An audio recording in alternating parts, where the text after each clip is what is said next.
La da da da da da da. La da da dee da da da. Da da da. Bum bum bum bum bum bum bum. Ooh, what I meant to do was not that.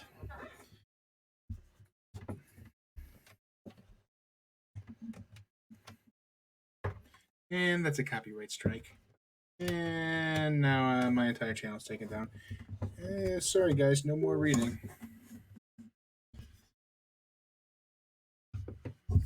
Hey, YouTube.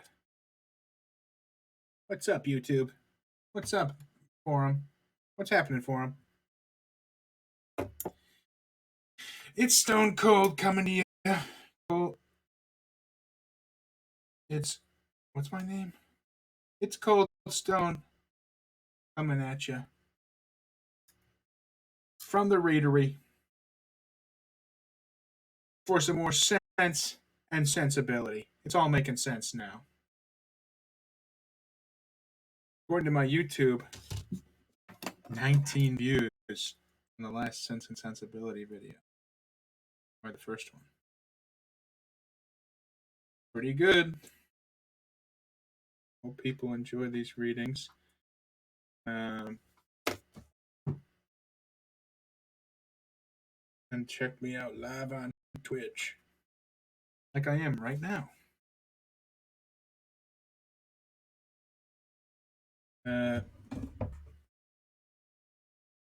I got a snake this time.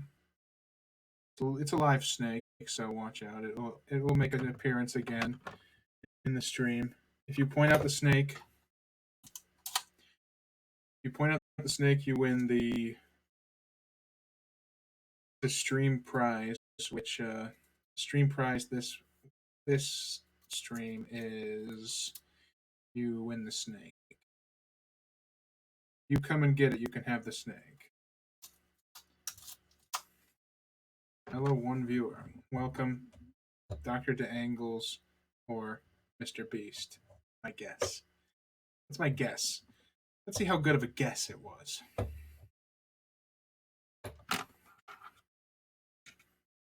Oh, there's the snake again. I told you it would come back. Now, if you point out that you saw the snake, you can have this snake. Come and get it.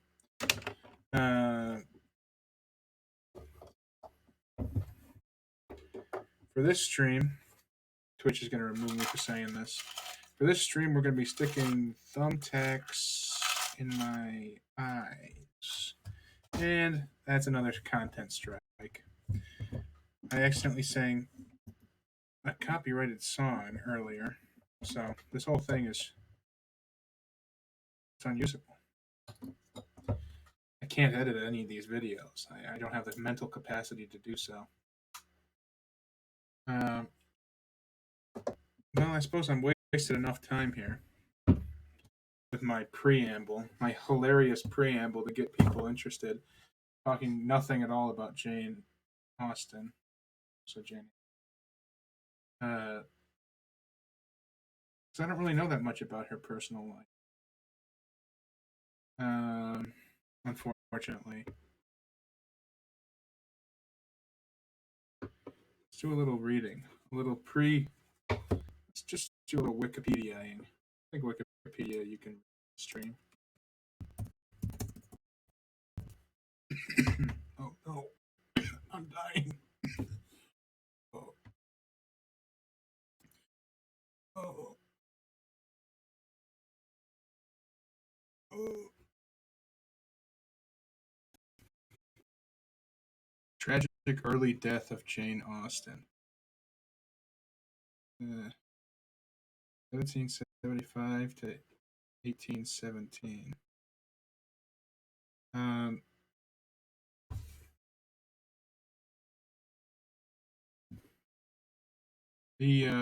What illness does she suffer from? Why is Jane Austen so special? What a thing to Google. She died from Addison's disease at the age of 40.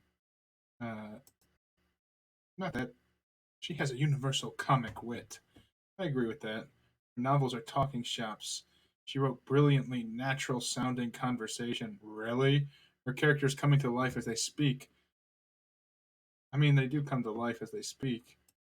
It isn't unnatural, I guess. But I imagine it was still romanticized for the time. Um,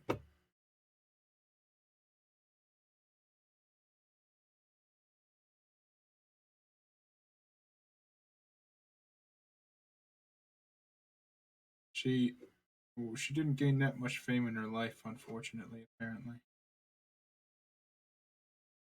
I don't want to read Wikipedia. Never mind. This is already boring me. Um, if I'm interested, I'll find something interesting about her later. This isn't the last time I'm reading Jane Austen on stream, obviously. Gotta go through Pride and Prejudice next, everybody's favorite, and then Mansfield Park. I think then Emma. Emma's the one I've been meaning to read. That one seems pretty good. Seems pretty comfy, as they say. Well, I suppose that really is enough preamble since I said I was going to do something and then just straight up didn't. My hair's a little dried because it's dried with sweat because I just got back from the Gaim. The Gaim? What's the Gaim? Oh, the Gaim. Uh, I really am just wasting your time, so please enjoy.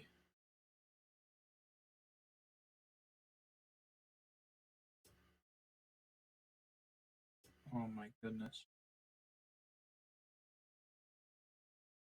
Oh my goodness. I drew a mustache. This opens up a whole new world for me. I can draw.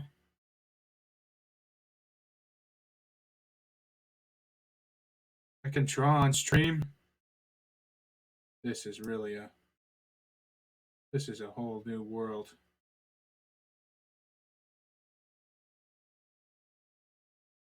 Is there a fill? Doesn't seem like there's a fill. Okay. Doesn't need to be filled then. Maybe it's best if I which is better. Just having it see through. I'll give it a little darkness to it so people know it's a top hat.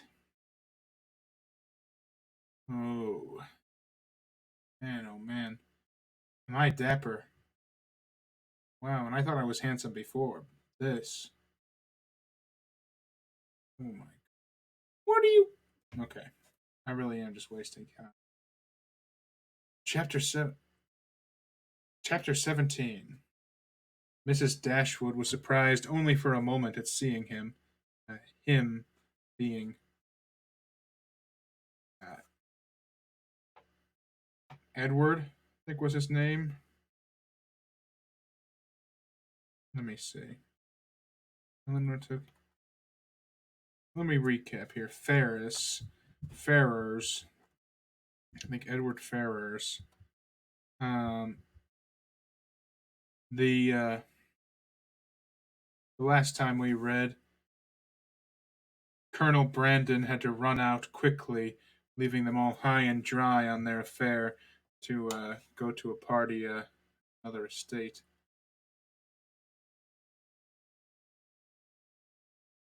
Light's kind of harsh there.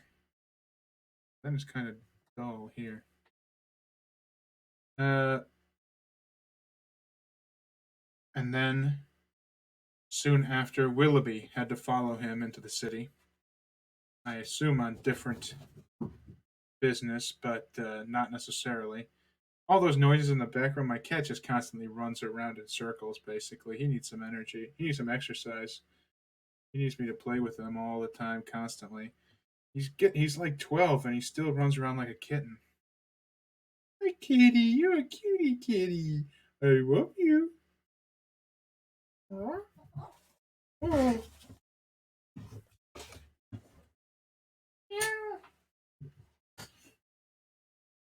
Ah, look at this. Look at what I can do to him. Oh, he's mad. Oh, almost. Oh well. I tried to give him the mustache and the top hat. Doesn't like it when I sit down and hold him. He much rather. Oh, okay, go away. Okay, dapper gentleman. Uh, Marianne is very upset over the loss of her supposed engaged, although there was a discussion over if they really were engaged or not with Eleanor and her mother. I don't think Margaret has had a single scene. She's like said maybe three lines. But the child Margaret, that's okay. I don't think the child can really add that much to this story, if I'm honest. Um, but yeah, we begin with Eleanor's lost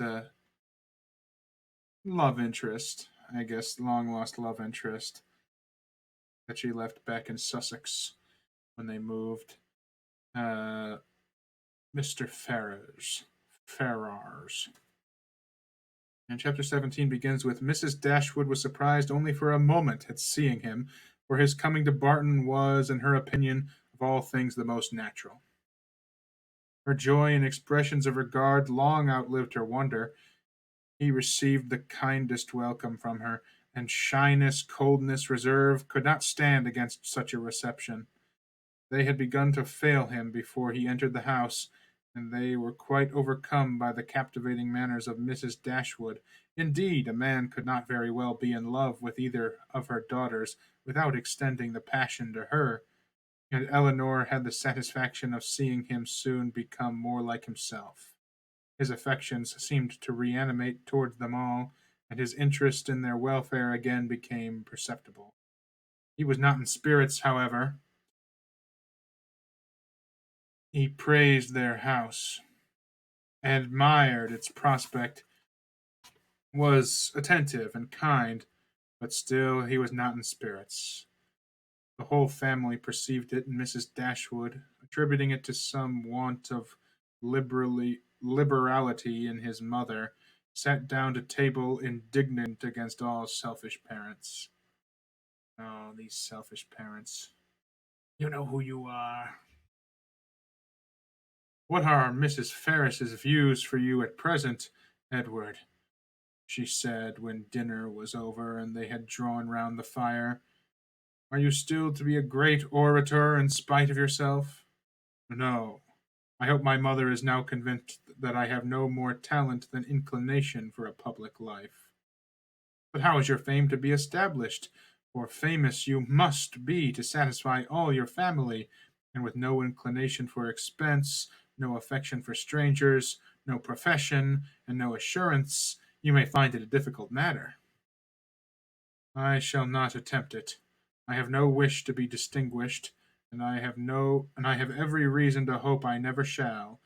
Thank heaven, I cannot be forced into genius and eloquence. You have no ambition, I well know. Your wishes are all moderate, as moderate as those of the rest of the world, I believe. I wish as well as anybody else to be perfectly happy, but like everybody else, it must be in my own way. Greatness will not make me so. Strange if it would, cried Marianne. What have wealth or grandeur to do with happiness? Grandeur has but little, said Eleanor, but wealth has much to do with it. Eleanor, for shame, said Marianne. Money can only give happiness where there is nothing else to give it. Beyond a competence, it can afford no real satisfaction as far as mere self is concerned. Perhaps, said Eleanor, smiling, we may come to the same point. Your competence and my wealth are very much alike, I dare say, and without them, as the world goes now, we shall both agree that every kind of external comfort must be waiting. Hi, Dr. De Angles. Welcome to the stream. Let me just stroke my mustache here. Welcome to the stream. Just my top hat a bit. Okay. Uh, Perhaps, said Eleanor, we may come to the same point. Your competence and my wealth are very much the same alike, I dare say, and without them, as the world goes now, we shall both agree that every kind of external comfort must be waiting. Your ideas are only more notable than mine. Come, what is your competence? About 1800 or 2000 a year, not more than that. Huh. Eleanor laughed. 2000 a year? One is my wealth. I guessed how it would end. And yet 2000 a year is a very moderate income, said Mary Ann. A family cannot well be maintained on a smaller. I am sure I am not an extravagant in my demands. A proper establishment of servants, a carriage, perhaps two, and hunters cannot be supported on less. Eleanor smiled again to hear her sister describing so accurately their future expenses as combe magna. Hunters, repeated Edward, but why must you have hunters? Everybody does not hunt. Marianne colored as she replied, but most people do. I wish, said Margaret, striking out a novel thought, that somebody would give us all a large fortune apiece. And they almost had that at the beginning. Uh, oh, that they would, cried Marianne, her eyes sparkling with ambition and her cheeks glowing with the delight of such imaginary happiness. We are all unanimous in that wish, I suppose, said Eleanor, in spite of the insufficiency of wealth. Oh dear, cried Margaret, how happy I should be. I wonder what I should do with it. Marianne looked as if she had no doubt on that point. I should be puzzled to spend a large fortune myself, said Mrs. Dashwood, if my children were all to be rich without my help. You must begin your improvements on the house, observed Eleanor, and your difficulties will soon vanish. What magnificent orders would travel from this family to London, said Edward, in such an event. What a happy day for booksellers, music sellers, and print shops.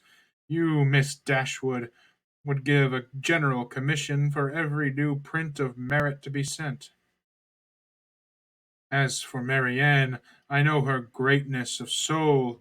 There would not be music enough in London to content her. And books, Thomson, Cowper, Scott, she would buy them all over and over again. She would buy up every copy, I believe, to prevent their failing into unworthy hands. Falling into unworthy hands. It's a good way to do it. And she would have every book that tells her how to admire an old twisted tree. Should not you, Marianne? Forgive me if I am very saucy, but I was willing to show you that I had not forgot our old disputes. Oh my, oh my. Somebody's being loud. What is it, Kitty? You don't like Jane Austen? He's a man, Kitty. He likes man authors. He really does. He'll come and listen to me when I'm reading a man, but he doesn't like lady authors. Tai Lung, we got to see the other side.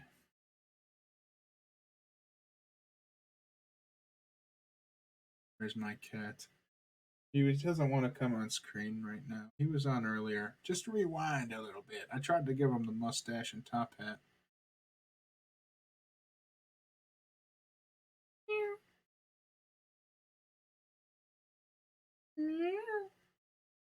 You're a good kitty. Except you're not. He's actually evil. Okay, yeah, he does not want to get. He does not want to come up. He wants me to go with him. Little saucy boy. Okay. I love to be reminded of the past, Edward, whether it be melancholy or gay. I love to recall it, and you will never offend me by talking of former times. You are very right in supposing how my money would be spent. Some of it, at least. My loose cash would certainly be employed in improving my collection of music and books, and the bulk of your fortune would be laid out in and and and annuities on the authors or their heirs. No, Edward, I should have something else to do with it. Perhaps then you would bestow it as a reward on that person who wrote the ablest defense of your favorite maxim, that no one can ever be in love more than once in their life. For your opinion on that point is unchanged, I presume. Undoubtedly. You know, all this thing about Marianne being in love only once, I get the feeling this thing with Willoughby's gonna fall through, and she's gonna fall in love with somebody else. Maybe the Colonel, maybe some other character. I don't know, but I get the sense that that's a bit of foreshadowing. Foreshadowing. I think so too, says Doctor to Angles. Did I ask? Did I ask? Actually, yes, I did. Feel free to discuss any points brought up by me or bring up your own points. Uh, this is me asking people to discuss the books if they so choose. Be nice. Oh, I am a kind and gentle soul. Oh.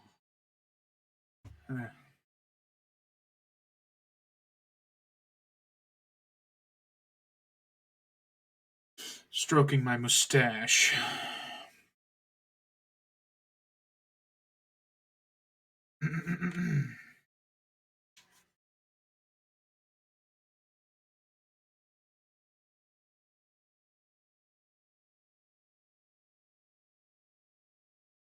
Undoubtedly.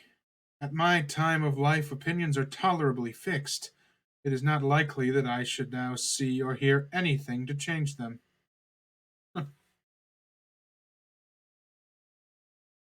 How to do that? You're saying how did I add my mustache and hat to the stream? There's a paint function on Twitch. See, any Twitch streamer that didn't paint on a top hat and mustache for themselves, they had no excuse. It's built right into Twitch Studios. I don't know why these other Twitch streamers have 1 bajillion viewers when I have a mustache and a top hat. That seems better than Fortnite. Although, wait a minute, you can have a mustache and top hat in Fortnite. I actually don't really care to have that many viewers. I'm fine with it. I'm fine with what I got. Although, the more the merrier. However many it takes, it doesn't matter to me. More people to discuss. But when the streams on other people, you can't even read them. It takes time. Yeah, I'm patient. I'm not in any rush to get 10 trillion viewers, but because I wouldn't. Some of these other streams on Twitch, you can't even read the chat. It's just bing, bing, bing, bing, bing, bing, bing, bing, 100 messages at a time. How are you supposed to sit here and discuss literature like that? That's not even. That's not a good way to talk to people. That's not a good environment for the human mind. I don't know. Small is sometimes better. Uh, Although the more the merrier. I won't say no to any viewers, so long as they're willing to sit here and discuss and not trying to, I don't know, not do that. Um, this really is a channel for the human mind and the growth of the human mind and body and soul. Uh,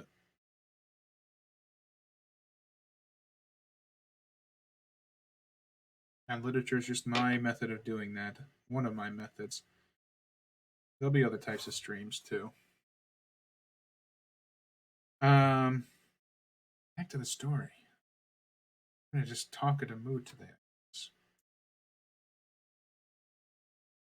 Yeah, Marianne talking about how she can't change her opinion at 17.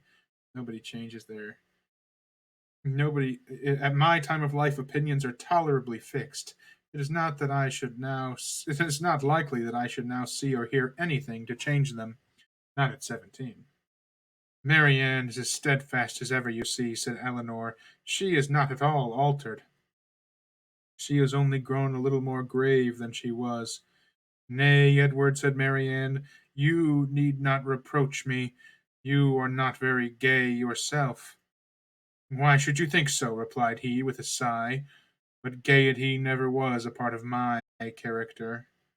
Nor do I think it a part of Marianne's, said Eleanor. I should hardly call her a lively girl. She is very earnest, very eager in all she does. Sometimes talks a great deal, and always with animation, but she is not often really merry. Pretty similar. Marianne, literally me. Believe you are. I believe you are right, he replied, and yet I have always set her down as a lively girl. I have frequently detected myself in such kind of mistakes, said Eleanor, in a total misapprehension of character in some point or other, fancying people so much more gay, or grave, or ingenious, or stupid than they really are.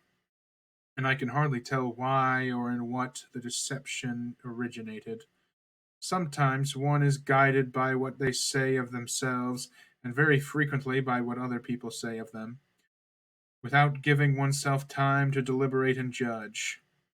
But I thought it was right, Eleanor, said Marianne, to be guided wholly by the opinion of other people.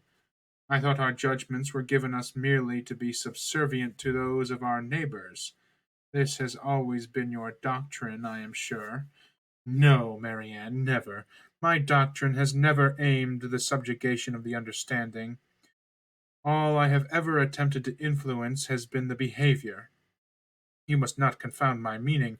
I am guilty, I confess, of having often wished you to treat our acquaintance in general with greater attention, but when I have advised you to adopt their sentiments or but when have I advised you to adopt their sentiments or conform to their judgment in serious matters? You have not been able, then, to bring your sister over to your plan of general civility, said Edward to Eleanor. Do you gain no ground? Quite the contrary, replied Eleanor, looking expressively at Marianne. My judgment, he returned, is all on your side of the question. But I am afraid my practice is much more on your sister's. I never wish to offend, but I am so foolishly shy that I often seem negligent when I am only kept back by my natural awkwardness. I have frequently thought that I must have been intended by nature to be fond of low company. I am so little at my ease among strangers of gentiality. Marianne has not shyness to excuse any inattention of hers, said Eleanor. Spiffy Squidge, first time chatter. Hello, welcome to the stream. Good to see you. Hope you like Jane Austen. That's what we're reading tonight. Sense and Sensibility. We're discussing manners and regard for our neighbors. Civility. She knows her own worth too well for false shame, replied Edward. Shyness is only the effect of a sense of inferiority in some way or other. If I could persuade myself that my manners were perfectly easy and graceful, I should not be shy. But you would still be reserved, said Marianne, and that is worse. Edward stared. Reserved? Am I reserved, Marianne? Yes, very. I do not understand, replied he, coloring. Reserved? How? In what manner? What am I to tell you? What can you suppose? Eleanor looked surprised at his emotion, but trying to laugh off the subject, she said to him, Do not you know my sister well enough to understand what she means? Do not you know she calls everyone reserved who does not talk as fast and admire what she admires as rapturously as herself? Edward made no answer. His gravity and thoughtfulness returned on him in their fullest extent, and he sat for some time silent and dull. Man.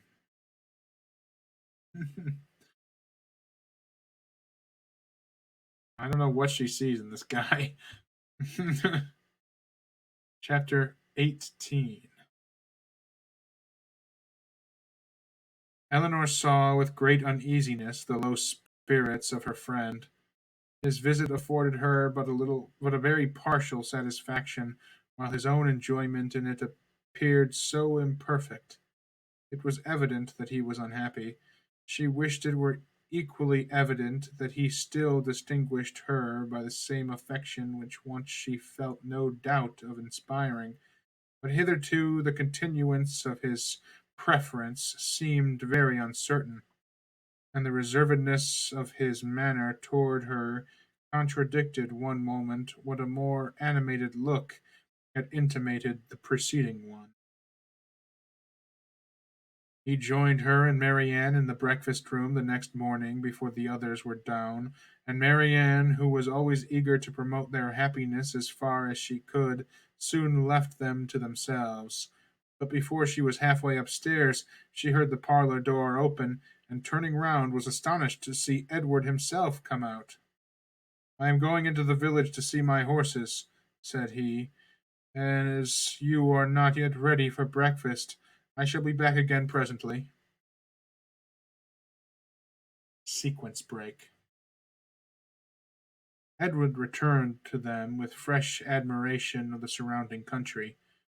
In his walk to the village he had seen many parts of the valley to advantage, and the village itself is a much higher situation than the cottage, afforded a general view of the whole, which had exceedingly pleased him. This was a subject which ensured Marianne's attention, and she was beginning to describe her own admiration of these scenes, and to question him more minutely on the objects that had particularly struck him, when Edward interrupted her by saying, "You must not inquire too far, Marianne. Remember, I have no knowledge in the picturesque, and I shall offend you by my ignorance and want of taste if we come to particulars. I shall call hills steep, which ought to be bold, surfaces strange and uncouth, which ought to be irregular and rugged, and distant objects out of sight, which ought to be indistinct through the soft medium of a hazy atmosphere. You must be satisfied with such admiration as I can honestly give. I call it a very fine country. The hills are steep, the woods seem full of fine timber, and the valley looks comfortable and snug, with rich meadows and several neat farmhouses scattered here and there. It exactly answers my idea of a fine country, because it unites beauty with utility. And I dare say it is a picturesque one, too, because you admire it. I can easily believe it to be full of rocks and promontories, grey moss and brushwood, but these are all lost on me. I know nothing of the picturesque." "I am afraid it is but too true," said Marianne. "But why should you boast of it?" I suspect," said Eleanor, "that to avoid one kind of affection, Edward here falls into another, because he believes many people pretend to more admiration of the beauties of nature than they really feel, and is disgusted with such pretensions. He affects greater indifference and less discrimination in viewing them himself than he possesses. He is fastidious, and will have an affection of his own." That's true. People do. I feel that even in myself. You have to kind of try to appreciate nature sometimes. If you're just taking a walk, sometimes maybe it's because I'm out of shape. I'm in shape round. Uh, but you have to somewhat, if you're just taking a walk, it can be kind of hard to appreciate nature. For me, you have to kind of sit for an hour or two or three and really get engrossed in it to really start to appreciate it. And it definitely helps if there's water involved for me, a nice lake or a river. Just walking through the woods is okay, but I don't know. Something about the wet, the liquid, draws my admiration. "It is very true," said Marianne, "that admiration of landscape scenery is because a mere jargon. has become a mere jargon. Everybody pretends to feel and tries to describe with taste and elegance of him who first defined what picturesque beauty was. I detest jargon of every kind, and sometimes I have kept my feelings to myself because I could find no language to describe them in but what was worn, hackneyed out of all sense and meaning. I am convinced, said Edward, that you really feel all the delight in a fine prospect which you profess to feel. But in return, your sister must allow me to feel no more than I profess. I like a fine prospect, but not on picturesque principles. I do not like crooked, twisted, blasted trees. I admire them much more if they are tall, straight, and flourishing. I do not like ruined, tattered cottages. I'm not fond of nettles or thistles or heath blossoms. I have more pleasure in a snug farmhouse than a watchtower, and a troop of tidy, happy villagers please me better than the finest banditti in the world. Marianne looked with amazement at Edward, which with compassion at her sister. Eleanor only laughed. The subject was continued no further, and Marianne remained thoughtfully silent till the new object suddenly engaged her attention. She was sitting by Edward, and in taking his tea from Mrs. Dashwood, his hands passed so directly before her as to make a ring, the plait of hair in the centre, very conspicuous on one of his fingers. I never saw you wear a ring before, Edward, she cried. Is that Fanny's hair? I remember her promising to give you some, but I should have thought her hair had been darker. Marianne spoke inconsiderately what she really felt, but when she saw how much she had pained Edward, her own vexation at her want of thought could not be suppressed by his. He colored very deeply, and giving a momentary glance at Eleanor, replied, Yes, it is my sister's hair. The setting always casts a different shade on it, you know. Eleanor had met his eye, and looked conscious likewise that the hair was her own. She instantaneously felt as well satisfied as Marianne. The only difference in their conclusions was that what Marianne considered as a free gift from her sister, Eleanor was conscious must have been procured by some thief or contrivance unknown to herself. She was not in a humour, however, to regard it as an affront, and affecting to take no notice of what passed, by instantly talking of something else, she internally resolved henceforth to catch every opportunity of eyeing the hair and of satisfying herself beyond all doubt that it was exactly the shade of her own. He snuck a hair and then put it on a ring.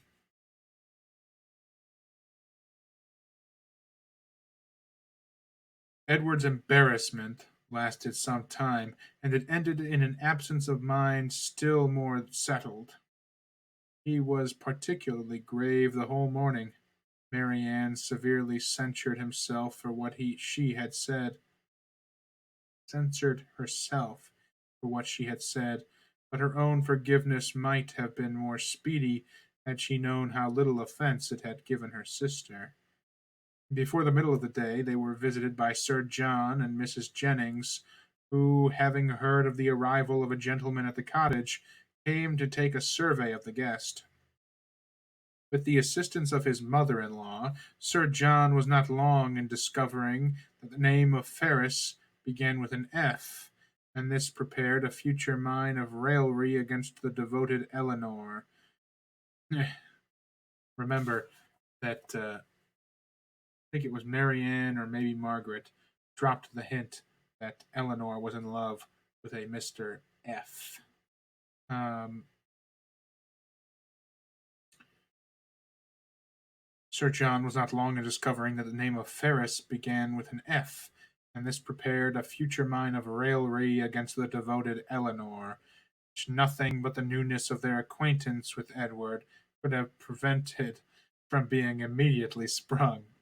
But as it was, she only learned from some very significant looks how far their penetration, founded by Margaret's instructions, extended. Okay, it was Margaret. Sir John never came to the Dashwoods without either inviting them to dine at the park the next day or to drink tea with them that evening. On the present occasion, for the better entertainment of their visitor, towards whose amusement he felt himself bound to contribute, he wished to engage them for both. "You must drink tea with us tonight," said he, "for we shall be quite alone, and tomorrow you absolutely must dine with us, for we shall be a large party." Mrs. Jennings enforced the necessity. "And who knows but you might raise a dance," she said she, "and that will tempt you, Miss Marianne." "A dance!" cried Marianne. "Impossible! Who is to dance?" "Who? Why, yourselves and the Careys and the Whitakers, to be sure. What, you thought nobody could dance because a certain person, that shall be nameless, is gone?" "I wish with all my soul," cried Sir John, "that Willoughby were among us again." This, and Marianne's blushing, gave new suspicions to Edward. "And who is Willoughby?" said he in a low voice to Miss Dashwood, by whom he was sitting. She gave him a brief reply. Marianne's countenance was more communicative.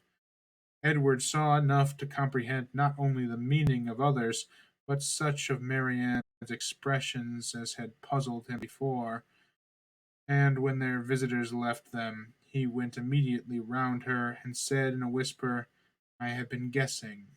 Shall I tell you my guess?" "What do you mean?" "Shall I tell you?"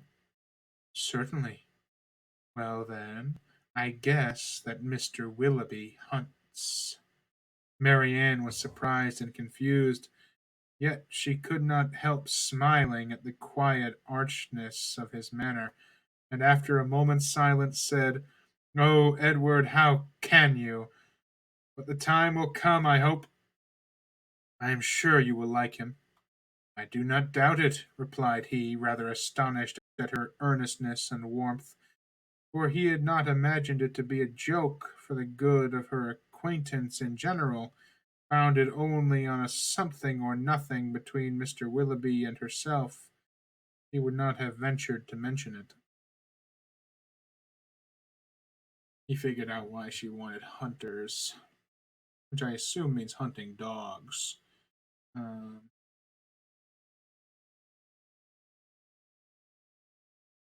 yep, he figured it out. Chapter 19. Edward remained a week at the cottage. He was earnestly pressed by Mrs. Dashwood to stay longer, but if he were bent only on self mortification, he seemed resolved to be gone when his enjoyment among his friends was at the height. His spirits during the last 2 or 3 days, though still very unequal, were greatly improved. He grew more and more partial to the house and environs, never spoke of going away without a sigh, declared his time to be wholly disengaged, even doubted to what place he should go when he left them, but still go he must. Never had any week passed so quickly. He could hardly believe it to be gone. He said so repeatedly. Other things he said too, which marked the turn of his feelings, and gave the lie to his action. He had no pleasure at Norland. He detested being in town, but either to Norland or London he must go. He valued their kindness beyond anything. His great happiness, his greatest happiness, was in being with them. Yet he must leave them at the end of a week, in spite of their wishes and his own, and without any restraint on his time. Eleanor placed all that was astonishing in this way of acting to his mother's account, and it was happy for her that he had a mother whose character was so imperfectly known to her as to be the general excuse for everything strange on the part of her son. Disappointed, however, and vexed as she was, and sometimes displeased with his uncertain behavior to herself, she was very well disposed on the whole to regard his actions with all the candid allowance and generous qualifications which had been rather more painfully extorted from her for Willoughby's service by her mother. Ah, because she likes him. She's biased towards him. Uh, His want of spirits, of openness, and of consistency were most unusually attributed to his want of independence and his better knowledge of Mrs. Ferris's dispositions and designs. The shortness of his visit, the steadiness of his purpose in leaving them, originated in the same fettered inclination, the same inevitable necessity of temporizing with his mother. The old well established grievance of duty against will, parent against child, was the cause of all. Oh, what the heck? What the heck, Kitty? What did you just say? Oh, he really is upset. He wants something bad in the other room. Is there a burglar in there, Kitty? Did y'all hear that? That was loud as heck. Sorry, didn't mean to interrupt.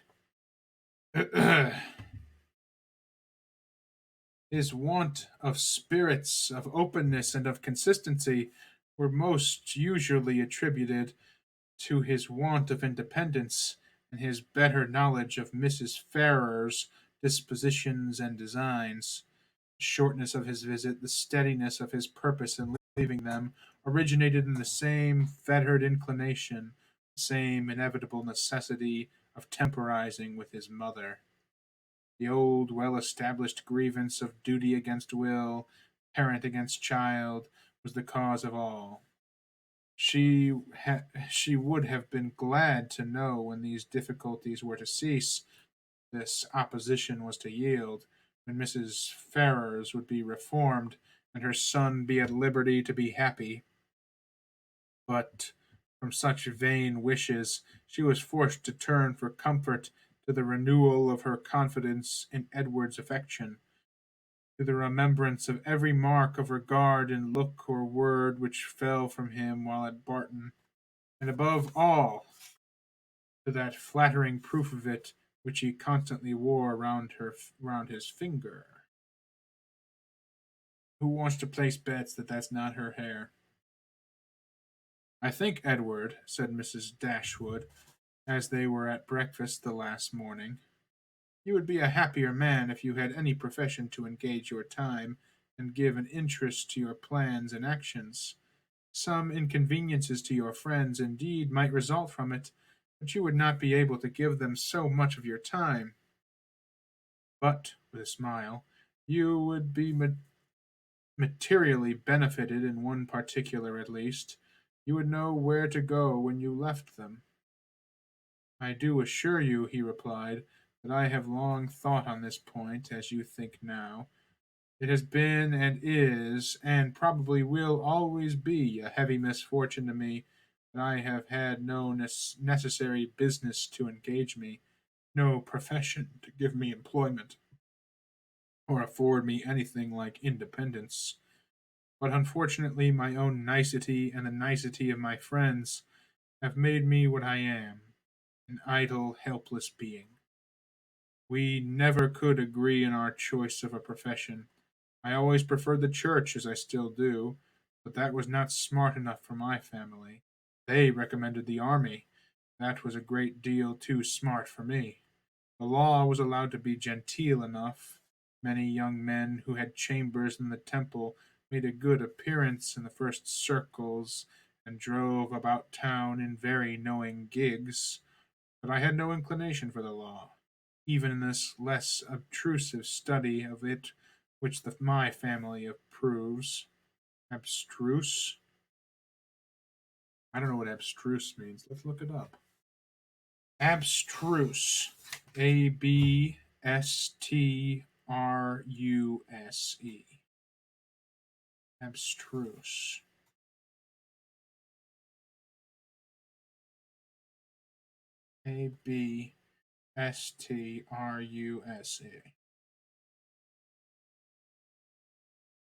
Abstruse. Abstruse is difficult to understand or obscure.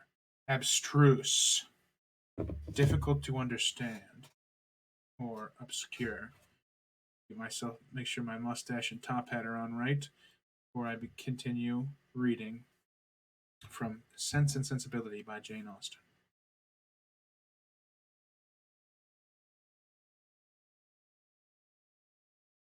But I had no inclination for the law, even this less abstruse study of it which my family approved. As for the navy, it had fashion on its side, but I was too old when the subject was first started to enter it.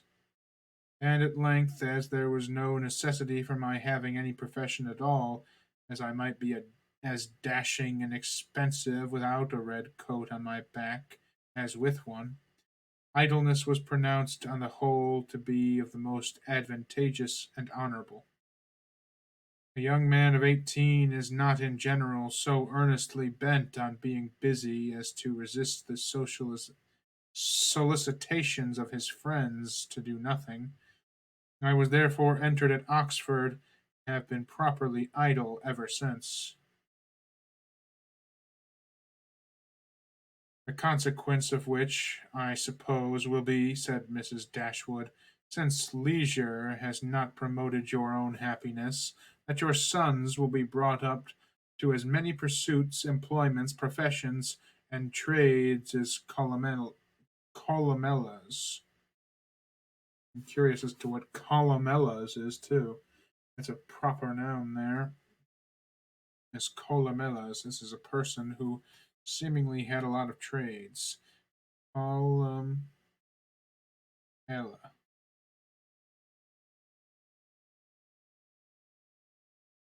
What? Columella.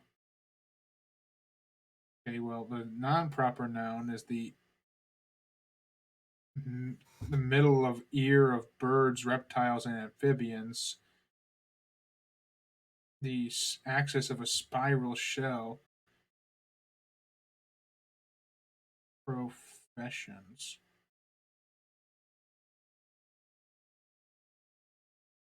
I wonder, his trades as Columella's. Hmm. I have no idea what she meant by that. I'll have to look into that.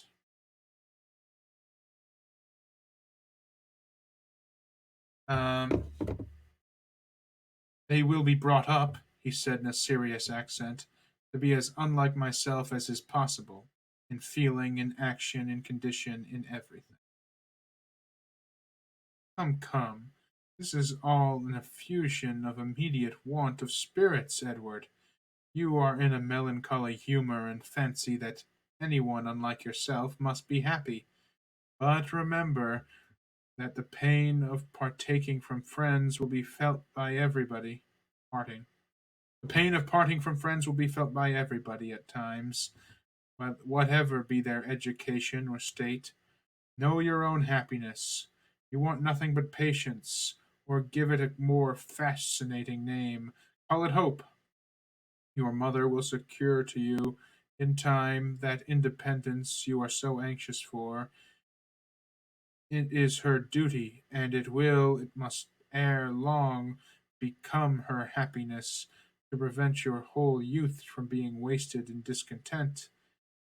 How much may not a few months do? I think, replied Edward, that I may defy many months to produce any good to me. This desponding turn of mind, though it could not be communicated to Mrs. Dashwood, gave additional pain to them all in the parting, which shortly took place and left an uncomfortable impression on Eleanor's feelings especially, which required some trouble and time to subdue. But as it was her determination to subdue it, and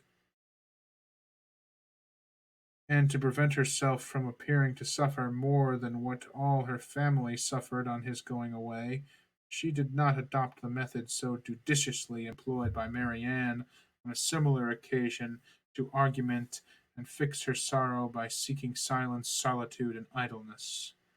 Their means were as different as their objects, and equally suited to the advancement of each. Eleanor sat down at her drawing table as soon as he was out of the house, dizzily employed herself the whole day, neither sought nor avoided the mention of his name, appeared to interest herself almost as much as ever in the general concerns of the family. And if by this conduct she did not lessen her own grief, it was at least prevented from unnecessary increase, and her mother and sisters were spared much solicitude on her account. Such behavior as this, so exactly the reverse of her own, appeared no more meritorious to Marianne than her own hand seemed faulty to her. The business of self command she settled very easily. With strong affections it was impossible. With calm ones it could have no merit. That her sister's affections were calm she dared not deny, though she blushed to acknowledge it. And of the strength of her own she gave a very striking proof by still loving and respecting that sister in spite of this mortifying conviction. Without shutting herself up from her family, or leaving the house in determined solitude to avoid them, or lying awake the whole night to indulge in meditation, Eleanor found every day afforded her leisure enough to think of Edward and of Edward's behavior in every possible variety which the different state of her spirits at different times could produce, with tenderness, pity, approbation, censure, and doubt. There were moments in abundance when, if not by the absence of her mother and sisters, at least by the nature of their employments, conversation was forbidden among them, and every effect of solitude was produced. Her mind was inevitably at liberty, her thoughts could not be chained elsewhere, and the past and the future, on a subject so interesting, must be before her, must force her attention and engross her memory, engross her memory, her reflection, and her fancy. Hello, Mr. Beast. Welcome.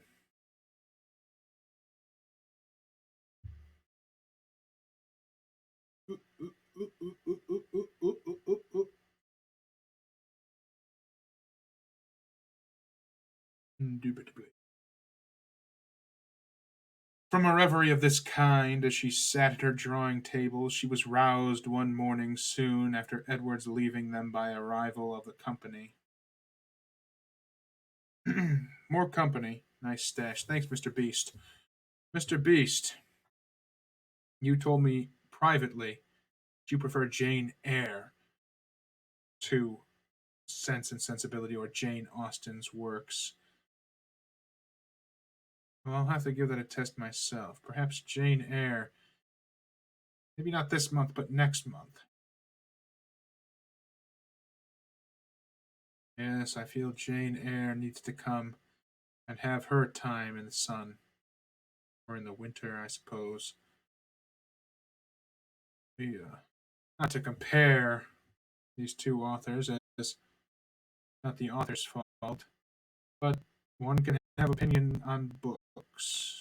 Marianne teaches us so in this story. I find this to be much funnier than what I know of Jane Eyre, but I also have a bias towards humor. Something is funny, and I genuinely am laughing at it. You know, just me. I'm the only person with that bias towards the things that make me laugh. Definitely not every single person on the planet. This has been a very talkative stream. I have not done as much reading. That's fine. It's a discussion. Maybe it's the top hat. This is my thinking cap. Um, from a, I found Jane Eyre very funny. Well, we'll get there. I haven't read it. I only did that stage version, and obviously that was hilarious because I was in it. And I'm just so funny. I'm beginning to feel like a comedy god. Comedy god. From a reverie of this kind, as she sat at her drawing table, she was roused one morning, soon after Edward's leaving them, by the arrival of company. She happened to be quite alone. The closing of the little gate at the entrance of the green court in front of the house drew her eyes to the window. She saw a large party walking up to the door. Amongst them were Sir John and Lady Middleton and Mrs. Jennings, but there were two others, a gentleman and lady, who were quite unknown to her. She was sitting near the window, and as soon as Sir John perceived her, he left the rest of the party to the ceremony of knocking at the door, and skipping across the turf, obliged her to open the casement to speak to him. I love Sir John. He's funny. Though the space was so short between the door and the window as to make it hardly possible to speak at one without being heard at the other. Well, said he, we have brought you some strangers. How do you like them? Hush, they will hear you. Never mind if they do, it is only the Palmers. Charlotte is very pretty, I can tell you. You may see her if you look this way. As Eleanor was certain of seeing her in a couple of minutes without taking that liberty, she begged to be excused. Where is Marianne? Has she run away because we are come? I see her instrument is open. She is walking, I believe. They were now joined by Mrs. Jennings, who had not patience enough to wait till the door was opened before she told her story. She came hallooing to the window. How do you do? How do you do, my dear? How does Mrs. Dashwood do? And where are your sisters? What, all alone? You will be glad of a little company to sit with you. I have brought you my other son and daughter to see you. Only think of their coming so suddenly. I thought I heard a carriage last night while we were drinking our tea, but it never entered my head that it could be them. I thought of nothing but whether it might be Colonel Brandon come back again. So I said to Sir John, I do think I hear a carriage. Perhaps it is Colonel Brandon come back again. Eleanor was obliged to turn from her in the middle of her story to receive the rest of the party. Lady Middleton introduced the two strangers.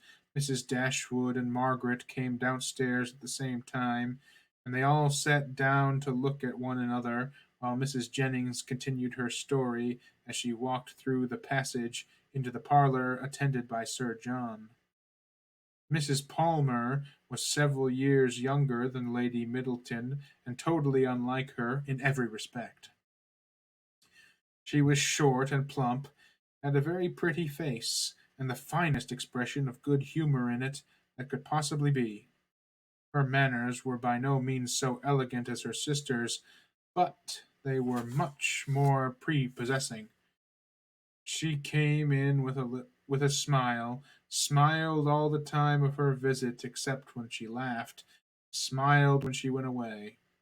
Her husband was a grave-looking young man of 5 or 6 and 20, with an air of more fashion and sense than his wife, but of less willingness to please or be pleased. He entered the room with a look of self-consequence, slightly bowed to the ladies without speaking a word, and after briefly surveying them and their apartments, took up a newspaper from the table and continued to read it as long as he stayed. Mrs. Palmer, on the contrary, who was strongly endowed by nature with a turn for being uniformly civil and happy, was hardly seated before her admiration of the parlor and everything in it burst forth. Well, what a delightful room this is! I never saw anything so charming. Only think, mamma, how it is so improved since I was here last. I always thought it such a sweet place, ma'am, turning to Mrs. Dashwood. But you have made it so charming. Only look, sister, how delightful everything is. How I should like such a house for myself. Should not you, Mr. Palmer? Mr. Palmer made her no answer, and did not even raise his eyes from his newspaper. Mr. Palmer does not hear me, said she, laughing. He never does sometimes. It is so ridiculous. This was quite a new idea to Mrs. Dashwood. She had never been used to finding wit in the inattention of anyone, and could not help looking with surprise at them both. Mrs. Jennings, in the meantime, talked on as loud as she could, and continued her account of their surprise the evening before on seeing their friends, without ceasing till everything was told. Mrs. Palmer laughed heartily at the recollection of their astonishment, and everybody agreed 2 or 3 times over that it had been quite an agreeable surprise. Man, man, I need some water. Mrs. Jennings is so funny. Just repeating this utterly useless nonsense. I hate it when people are like that. They have nothing to say, but they just can't stop talking.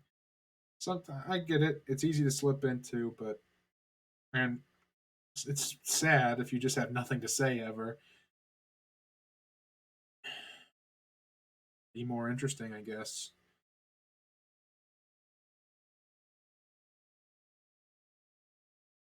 You may believe how glad we all were to see them, added Mrs. Jennings, leaning forward towards Eleanor and speaking in a low voice as if she meant to be heard by no one else, though they were all seated on different sides of the room.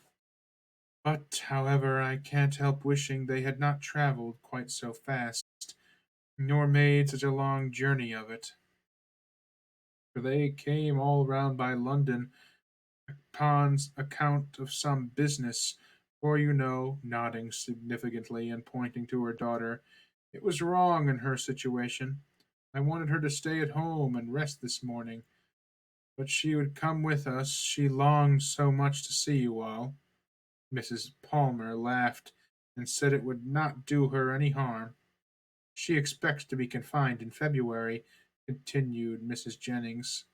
Lady Middleton could no longer endure such a conversation, and therefore exerted herself to ask Mr. Palmer if there was any news in the paper.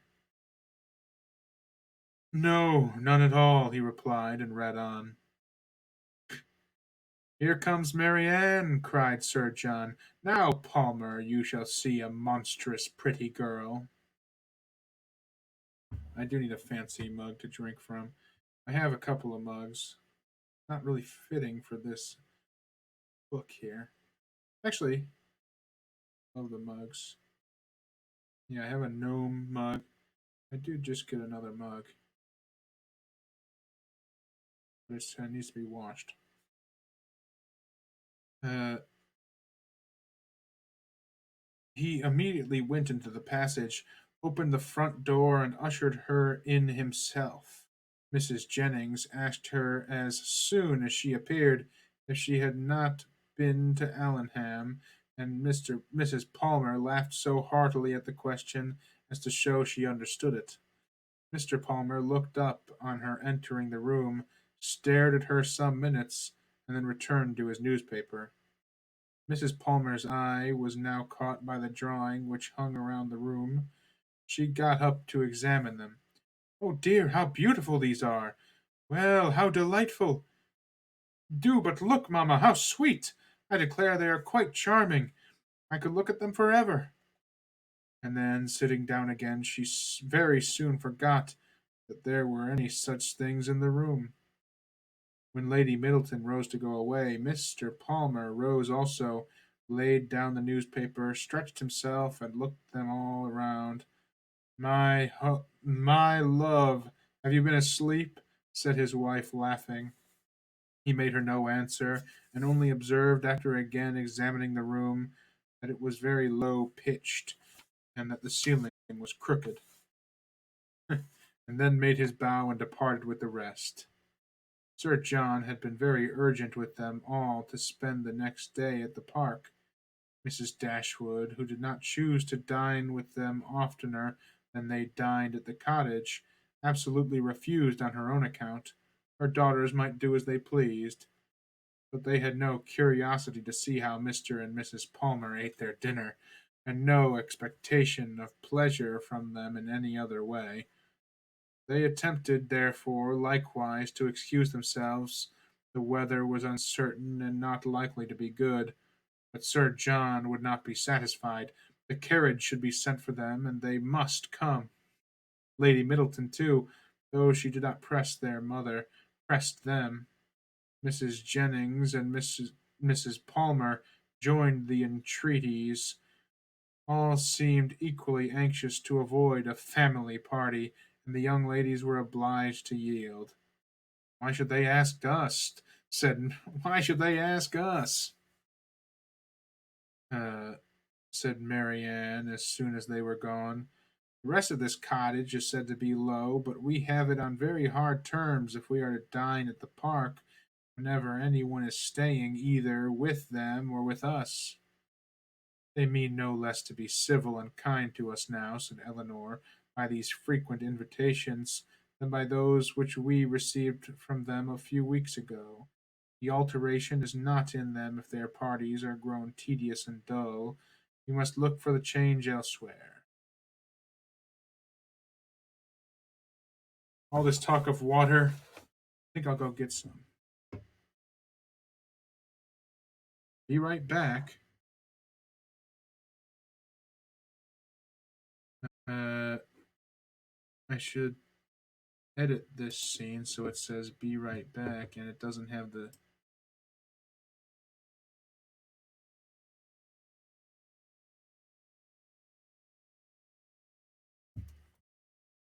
be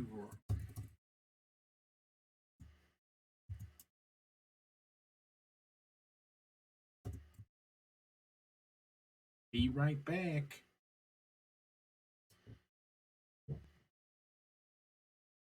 Okay, I'll be right back. Let's get me some water.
I'm big.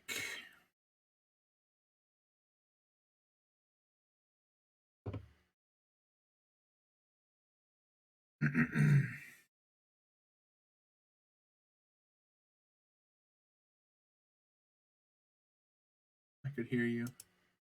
Sure, you could. I didn't mute myself.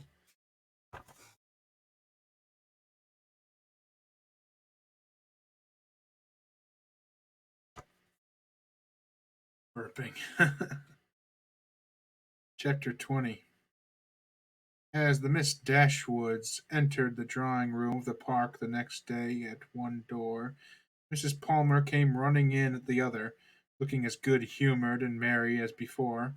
She took them all most affectionately by the hand and expressed great delight in seeing them again. I am so glad to see you, said she, seating herself between Eleanor and Marianne. For it is so bad a day I was afraid you might not come, which would be a shocking thing, as we go away again tomorrow. We must go, for the Westons came to us next week, you know. Where is the hat and mustache? That's a good point. Well, I guess that means it's time for a new style.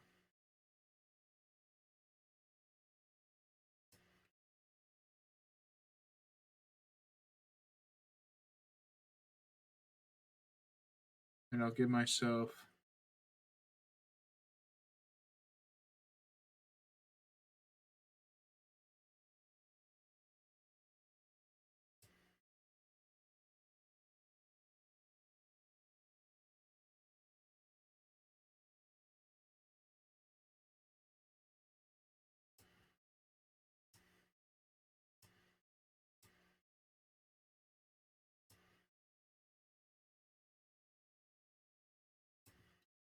This is my Orioles cap. Go O's. This is my mustache. I can get it better than that. Top hat.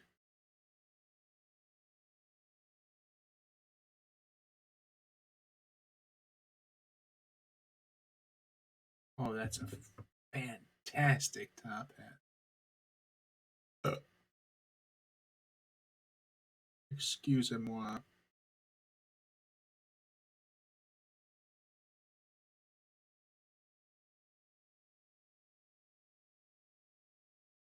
Fabulous.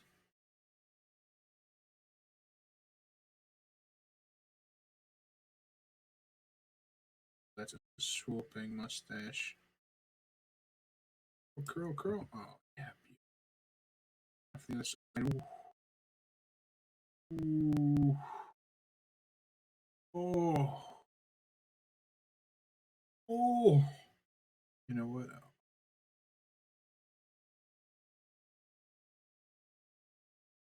Goatee. Oh, man.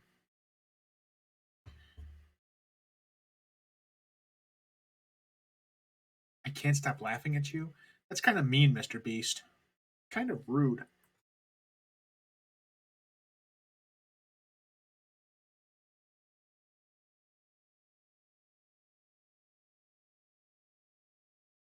Mr. Beast. Mr. Beast.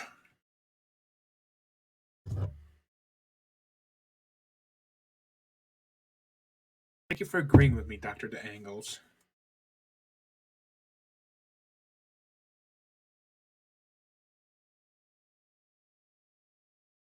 Burp, burp, burp, burp, burp.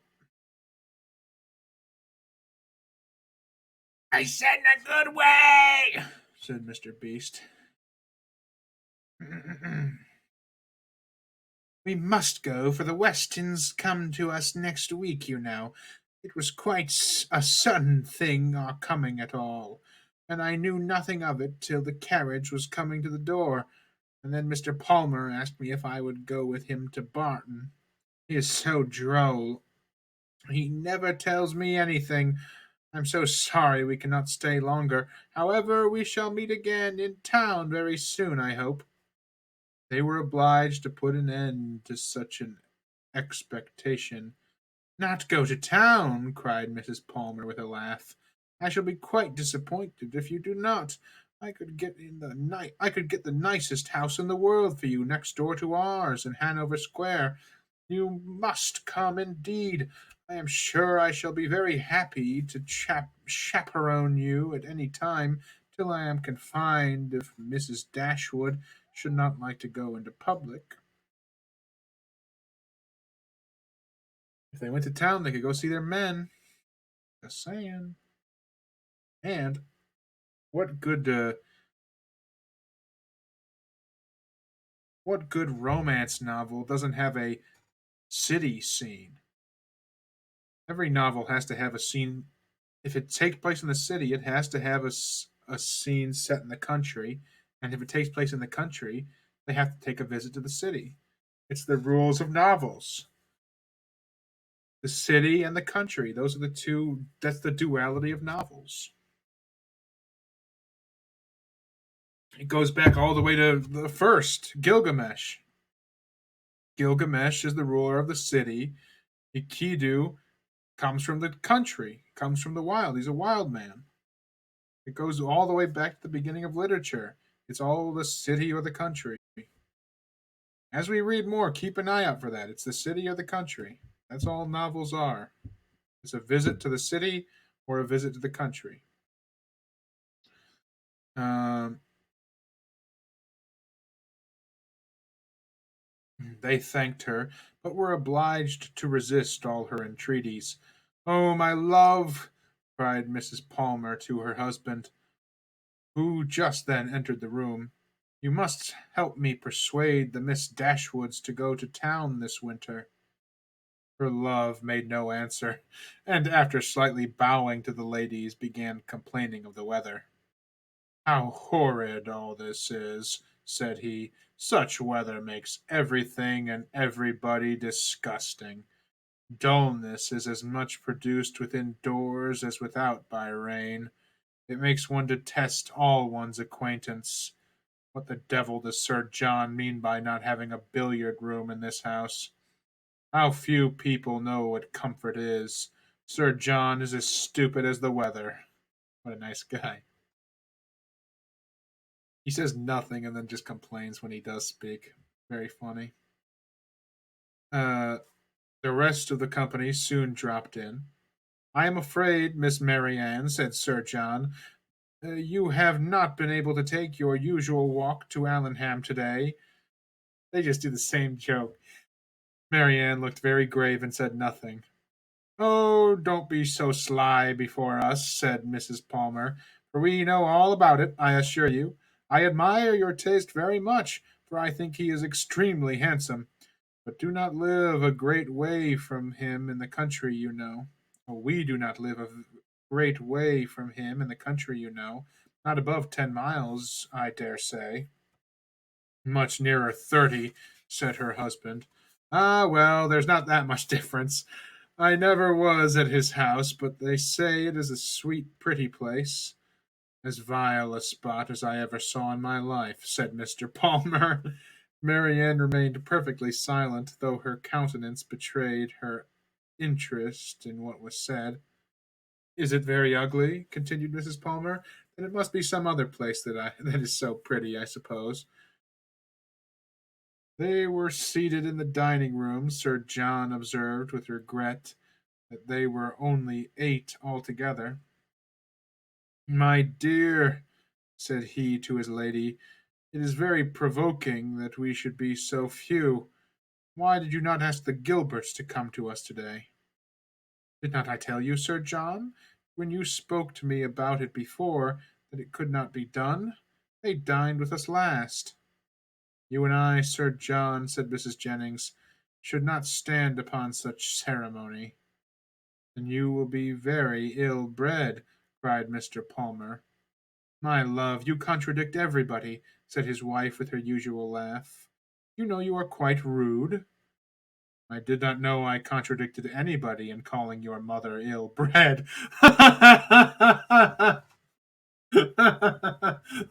Oh, goodness gracious. I did not know I contradicted anybody in calling your mother ill bred.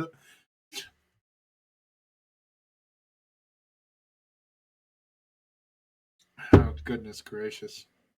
Insulting women. Nothing more classic than that.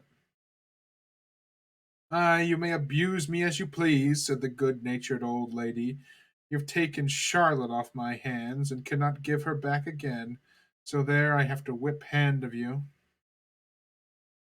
Charlotte laughed heartily to think that her husband could not get rid of her, and exulting, she said she did not care how cross he was to her, as they must live together.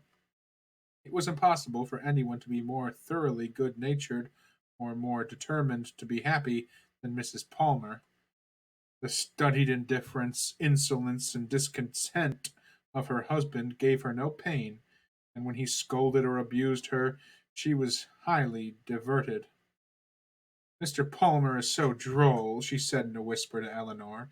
He is always out of humor. Eleanor was not inclined, after a little observation, to give him credit for being so genuinely and unaffectedly ill natured or ill bred as he wished to appear. His temper might perhaps be a little soured by finding, like many others of his sex, that though some unaccountable bias in favor of beauty, he was the husband of a very silly woman. But she knew that this kind of blunder was too common for any sensible man to be lastingly hurt by it. It was common. It was rather a wish of dis. It was rather a wish of distinction, she believed, which produced his contemptuous treatment of everybody and his general abuse of everything before him. It was the desire of appearing superior to other people. The motive was too common to be wondered at, but the means, however they might succeed by establishing his superiority in ill breeding, were not likely to attach anyone to him except his wife. "Oh, my dear Miss Dashwood," said Mrs. Palmer soon afterwards, "I have got such a favour to ask of you and your sister. Will you come and spend some time at Cleveland this Christmas? Now, pray do, and come while the Westons are with us. You cannot think how happy I shall be. It will be quite delightful, my love," applying to her husband. "Don't you long to have the Miss Dashwoods come to Cleveland?" "Certainly," he replied with a sneer. "I came into Devonshire with no other view." "There now," said his lady, "you see Mr. Palmer expects you, and you cannot refuse to come." They both eagerly and resolutely declined her invitation. "But indeed you must and shall come. I am sure you will like it of all things. The Westons will be with us, and it will be quite delightful. You cannot think what a sweet place Cleveland is, and we are so gay now, for Mr. Palmer is always going about the country canvassing against the election, and so many people come to dine with us that I never saw before. It is quite charming, but, poor fellow, it is very fatiguing to him, for he is forced to make everybody like him." Eleanor could hardly keep her countenance as she assented to the hardship of such an obligation. "How charming it will be," said Charlotte, "when he is in Parliament, won't it? How I shall laugh! It will be so ridiculous to see all his letters directed to him with an M.P. But do you know, he says he will never be frank for me. He declares he won't. Don't you, Mr. Palmer?" Mr. Palmer took no notice of her. "He cannot bear writing, you know," she continued. "He says it is quite shocking." "No," said he, "I never said anything so irrational. Don't palm all your abuses of language upon me. There now, you see how droll he is. This is always the way with him. Sometimes he won't speak to me for half a day together, and then he comes out with something so droll, all about anything in the world." She surprised Eleanor very much as they returned into the drawing room by asking her whether she did not like Mr. Palmer excessively. "Certainly," said Eleanor. "He seems very agreeable." "Well, I am glad you do. I thought you would. He is so pleasant, and Mr. Palmer is exceedingly pleased with you and your sisters, I can tell you, and you can't think of how disappointed he will be if you don't come to Cleveland. I can't imagine why you should object to it." Eleanor was again obliged to decline her invitation, and by changing the subject, put a stop to her entreaties. She thought it probable that they lived in the same country. Mrs. Palmer might be able to give some more particular account of Willoughby's general character than could be gathered from the Middletons' partial acquaintance with him, and she was eager to gain from any one such a confirmation of his merits as might remove the possibility of fear for Marianne. She began by inquiring if they saw much of Mr. Willoughby at Cleveland, and whether they were immediately acquainted with him. "Oh dear, yes, I know him extremely well," replied Mrs. Palmer. "Not that I ever spoke to him, indeed, but I have seen him forever in town.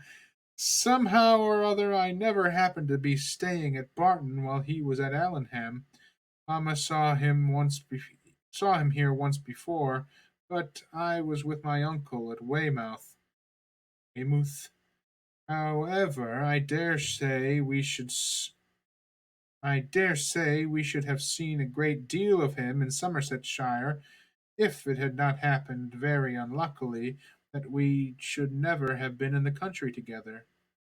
He is very little at Combay, I believe, but if he were ever so much there, I do not think Mr. Palmer would visit him, for he is in the opposition, you know, and besides it is such a way off. I know why you inquire about him very well. Your sister is to marry him. I am monstrous glad of it, for then I shall have her for a neighbor, you know." "Upon my word," replied Eleanor, You know much more of the matter than I do if you have any reason to expect such a match. Don't pretend to deny it, because you know it is what everybody talks of. I assure you I heard of it in my way enough through town.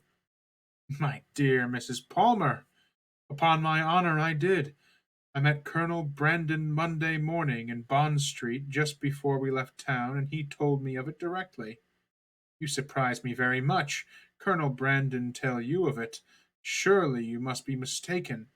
To give such intelligence to a person who could not be interested in it, even if it were true, it is not what I should expect Colonel Brandon to do. But I assure you it was so, for all that, and I will tell you how it happened. When we met him, he turned back and walked with us, and so we began talking of my brother and sister, and one thing and another. I said to him, "So, Colonel, there is a new family come to Barton Cottage, I hear, and mamma sends me word that they are very pretty, and that one of them is going to be married to Mr. Willoughby of Combe Magna. Is it true, pray? For of course you must know, as you have been in Devonshire so lately." "And what did the colonel say?" "Oh, he did not say much, but he looked as if he knew it to be true. So for that moment I set it down as certain. It will be quite delightful, I declare. When is it to take place?" All these people, everybody except for the men. Well, really, except for kind of Willoughby. Really, it's just the Dashwoods that aren't crazy people. Everybody else is not completely insane, but just a little off their rocker in a very natural human way. Definitely met people like I know people like the Palmers here. It's funny. Mr. Brandon was very well, I hope. Oh yes, quite well, and so full of your praises. He did nothing but say fine things of you. Excuse me. I am flattered by his commendation. He seems an excellent man, and I think him uncommonly pleasing. So do I. He is such a charming man that he is quite a pity. It is quite a pity he should be so grave and so dull. Mamma says he was in love with your sister too. I assure you it was a great compliment if he was, for he hardly ever falls in love with anybody. "Is Mr. Willoughby much known in your part of Somersetshire?" said Eleanor. "Oh, yes, extremely well. That is, I do not believe many people are acquainted with him, because Combe Magna is so far off. But they all think of him extremely agreeable, I assure you. Nobody is more liked than Mr. Willoughby wherever he goes. So you may tell your sister. She is a monstrous lucky girl to get him, upon my honor. Not but that he is much more lucky in getting her, because she is so very handsome and agreeable that nothing can be good enough for her. However, I don't think her hardly at all handsomer than you, I assure you, for I do think you both exceedingly pretty, and so does Mr. Palmer too, I am sure, though we could not get him to own it last night. Mrs. Palmer's information respecting Willoughby was not very material, but any testimony in his favor, however small, was pleasing to her. "I am so glad we are got acquainted at last," continued Charlotte, "and now I hope we shall always be great friends. You can't think how much I longed to see you. It is so delightful that you should live at the cottage. Nothing can be like it, to be sure. And I am so glad your sister is to be well married. I hope you will be a great deal at Combe Magna. It is a sweet place by all accounts." "You have been long acquainted with Colonel Brandon, have you not?" "Yes, a great while, ever since my sister married. He was a particular friend of Sir John's, I believe," she added in a low voice. "He would have been very glad to have had me if he could. Sir John and Lady Middleton wished it very much. but Mamma did not think the match good enough for me. Otherwise, Sir John would have mentioned it to the Colonel, and we should have been married immediately. Did not Colonel Brandon know of Sir John's proposal to your mother before it was made? Had he never owned his affection to you? Oh, no, but if Mamma had not objected to it, I dare say he would have liked it of all things. He had not seen me then above twice, for it was before I left school. However, I am much happier as I am. Mr. Palmer is just the kind of man I like. Well, they're clearly made for each other. All right, that's what. That's quite a. Well, there was only about 3 chapters, but it's getting late and I'm very tired. Very tired all day today. So I'm gonna head out now. We're getting through Sense and Sensibility, meeting new characters now. Let me just take off my hat and my mustache. Oh, it's all off now. Good, good. Uh, well, good night, one and all. On this Monday night, let's take just a brief moment here. Meditative Monday. It's Meditative Monday.